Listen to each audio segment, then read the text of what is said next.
It is up to all of us in the labor movement to remember these martyrs and the many, many more who fought and died to build a better world for the working class. Which side are you on? Which side are you on? Last week was May Day. Monday was May Day. That's right. And that is a very important day in the history of working class history, Adam. So tell me about May Day. So May 1st was May Day, or International Workers' Day. This is a day to recognize the social and economic achievements of the international labor movement. The day is officially recognized as a Labor Day holiday in much of the world, but not the United States. Much of the world saw labor rallies, marches, and protests on May Day, which unfortunately also meant state repression. See France, Turkey, South Korea for examples. Of course, May Day also commemorates the 1886 Haymarket Massacre in Chicago, in which Chicago police fired on workers during a protest, killing several demonstrators. According to historian William J. Adelman, quote, "No single event has influenced the history of labor in Illinois, the United States, and even the world more than the Chicago Haymarket Affair. It began with a rally on May 4th, 1886, but the consequences are still being felt today. Although the rally is included in American history textbooks, very few present the event accurately or point out its significance." So I'm going to quote here from a piece by Adelman for the Illinois Labor History Society, because I believe it's important that we remember our history, we remember our heritage as working class people. The entire event was most mysterious. To understand what happened at Haymarket, it is necessary to go back to the summer of 1884, when the Federation of Organized Trades and Labor Unions, the predecessor of the American Federation of Labor, called for May 1st, 1886 to be the beginning of a nationwide movement for the 8-hour day. This wasn't a particularly radical idea, since both Illinois workers and federal employees were supposed to have been covered by an 8-hour day law since 1867. The problem was that the federal government failed to enforce its own law. And in Illinois, employers forced workers to sign waivers of the law as condition of employment.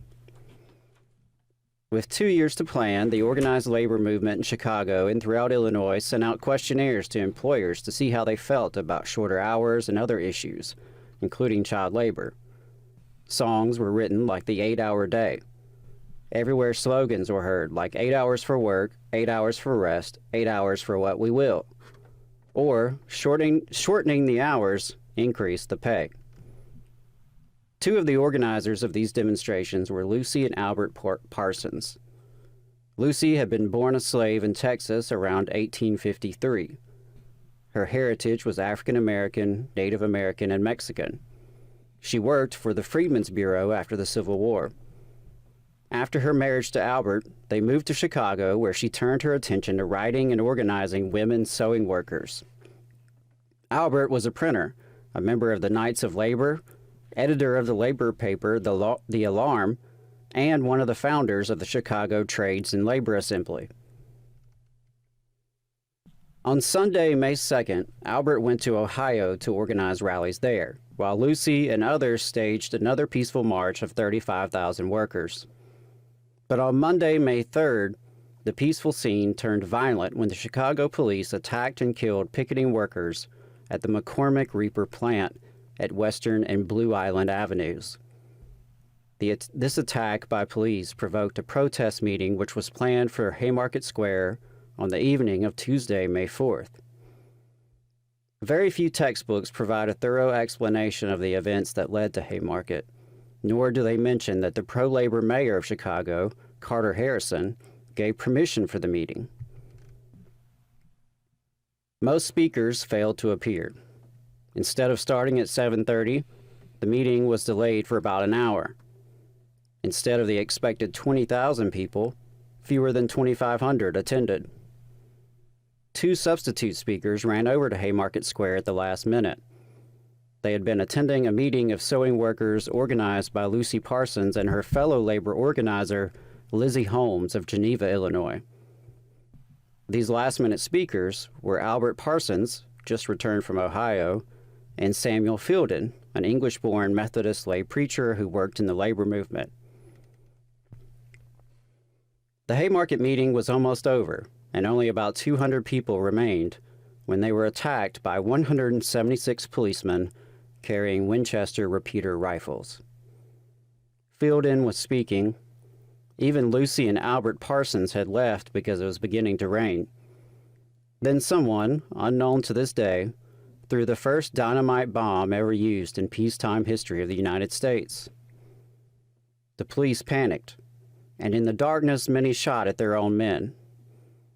Eventually, 7 policemen died, only one directly accountable to the bomb. 4 workers were also killed, but few textbooks bother to mention this fact.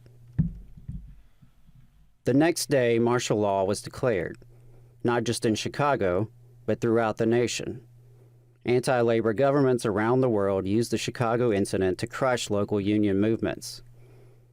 In Chicago, labor leaders were rounded up, houses were entered without search warrants, and union newspapers were closed down. Eventually, 8 men, representing a cross-section of the labor movement, were selected to be tried.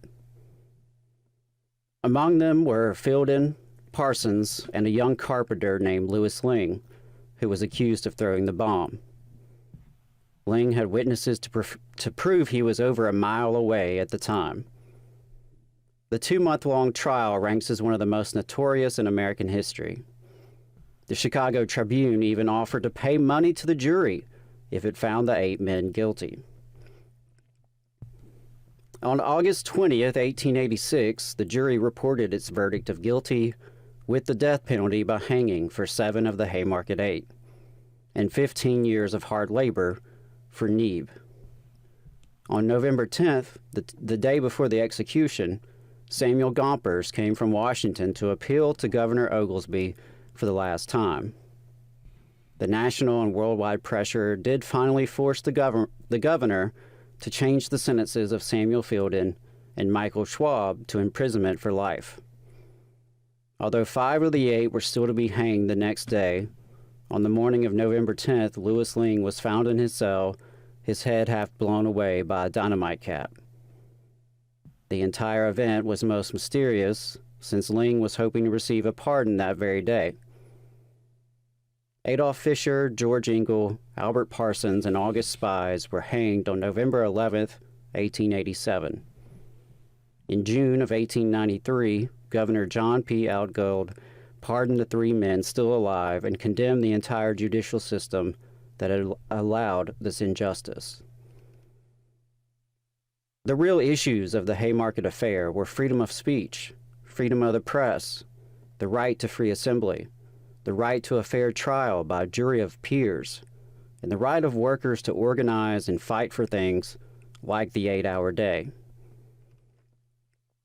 While textbooks tell about the bomb, they fail to mention the reason for the meeting or what happened afterwards.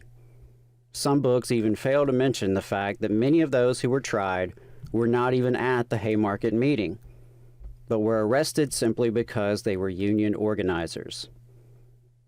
Sadly, these rights have been abridged many times in American history. During the civil rights marches of the 1960s, the anti-Vietnam War demonstrations, and the 1968 Democratic National Convention, we saw similar violations to our constitutional rights.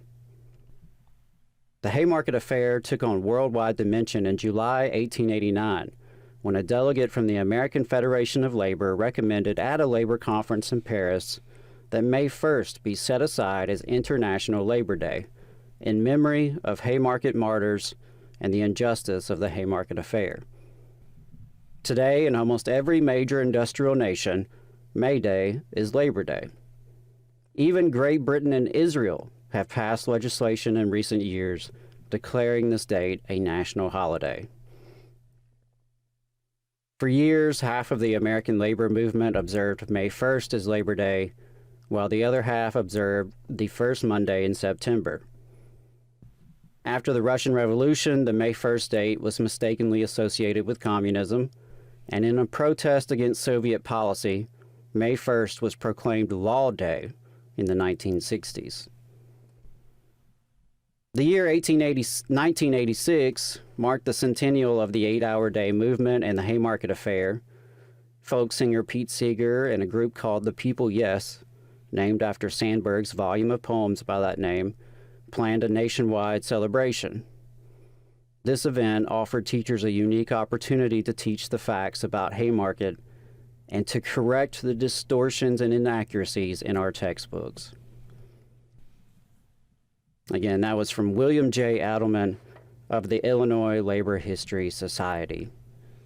It has now been 137 years. But it's up to all of us in the labor movement to remember these martyrs and the many, many more who fought and died to build a better world for the working class.